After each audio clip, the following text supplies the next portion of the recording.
Você já se sentiu ameaçado por alguém que parecia inofensivo no começo, mas depois mostrou seu verdadeiro lado? Ou já teve a sensação de que alguém estava te observando de longe, esperando o momento certo para agir? Hoje vou contar uma história real que vai te fazer repensar como você se relaciona com as pessoas ao seu redor. Fica comigo até o final, porque essa história vai mexer com suas emoções e te ensinar algumas lições valiosas sobre como lidar com situações de risco. Meu nome é Isabelle, e essa é uma experiência que mudou minha vida para sempre. Eu nunca imaginei que algo assim poderia acontecer comigo. Tudo começou de forma tão normal, tão simples, mas logo minha vida virou de cabeça para baixo. Eu sei que muitos de vocês podem já ter passado por algo parecido ou conhecer alguém que já passou por isso. Se você se identifica com essa história, fica comigo até o final. Eu sei que isso pode te ajudar. A história começa no começo do semestre, quando conheci Isaac.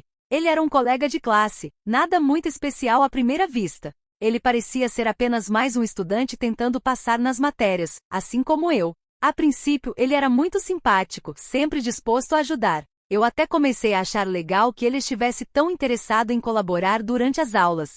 Às vezes ele mandava mensagens me perguntando sobre os estudos, e eu respondia educadamente. Nada demais, né? Mas conforme o tempo foi passando, comecei a perceber que algo não estava certo. Isaac começou a ser mais insistente. Enviava mensagens fora de horário, me procurando por WhatsApp, até mesmo por e-mail. Ele falava sobre coisas pessoais demais, coisas que eu não sabia como responder. Um dia, ele me perguntou se eu queria sair com ele para tomar um café. Eu estava ocupada, então disse que não. E foi aí que comecei a perceber que ele estava começando a ficar obcecado. Eu ficava tentando ser educada, mas ele parecia não entender que o que estava fazendo era estranho. Mas não demorou muito até que as mensagens de Isaac começassem a mudar. Ele passou a mandar textos mais longos e de repente tudo parecia sobre ele. Falava que gostava da forma como eu o tratava e que eu era diferente de todas as outras garotas que ele conhecia. Eu estava desconfortável, mas não queria ser rude, então continuei respondendo, sem perceber o quão longe ele poderia ir com aquilo.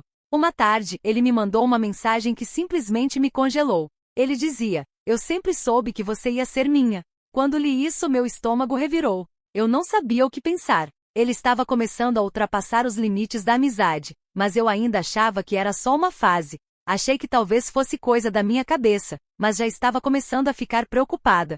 Eu estava em casa, uma noite qualquer, e de repente, alguém bateu na minha porta. Era Isaac. Ele apareceu sem avisar. Eu não tinha ideia de como ele sabia onde eu morava. Fiquei paralisada. Ele parecia tão confuso e perdido. Tentou explicar que estava preocupado, que queria conversar, mas eu sabia que aquilo não era normal. Eu sabia que eu precisava afastá-lo. Ele insistiu por vários minutos, mas finalmente, eu consegui fechar a porta e trancar tudo. Naquele momento, algo mudou dentro de mim. Eu não estava mais lidando com uma simples situação de amizade ou colega de classe. Isaac estava se tornando uma ameaça.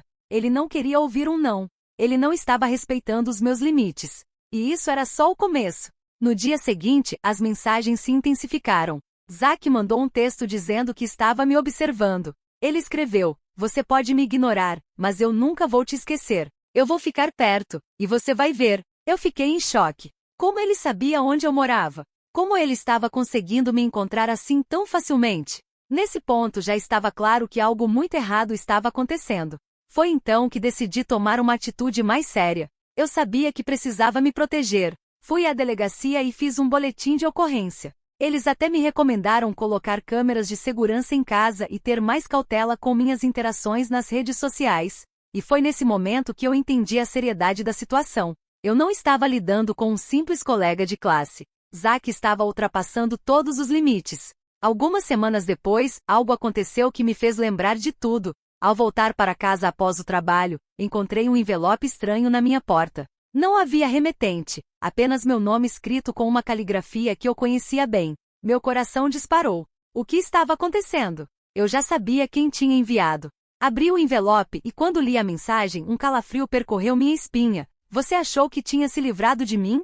Era Isaac. E mais uma vez ele estava tentando me fazer sentir que não estava segura. E agora ele sabia onde eu morava. Eu estava em pânico. Eu imediatamente chamei a polícia. Mas como já tinha acontecido antes, não havia muito que eles pudessem fazer sem provas concretas. Foi nesse momento que percebi que precisava agir por conta própria. Bloqueei todas as formas de comunicação dele. Mas isso não foi o suficiente. Zack continuou tentando me seguir nas redes sociais. Comecei a receber pedidos de amizade de um perfil com um nome estranho. Tinha certeza de que era ele. Eu não sabia mais o que fazer, mas sabia que precisava ser forte. Então decidi buscar ajuda de um advogado especializado em casos como o meu. Finalmente consegui uma ordem de restrição. Mas o impacto psicológico daquilo tudo ainda estava comigo. Ao longo desse processo, fui forçada a reavaliar minha maneira de ver as pessoas ao meu redor. Quando você está em uma situação assim, percebe que por mais que acredite conhecer alguém, você nunca sabe o que se passa na cabeça da outra pessoa. Zack parecia um cara tranquilo, alguém que estava só tentando ser meu amigo, mas logo se revelou alguém muito mais complexo, com intenções que eu não poderia prever. Isso me fez perceber o quão importante é prestar atenção nos sinais, mesmo os mais sutis.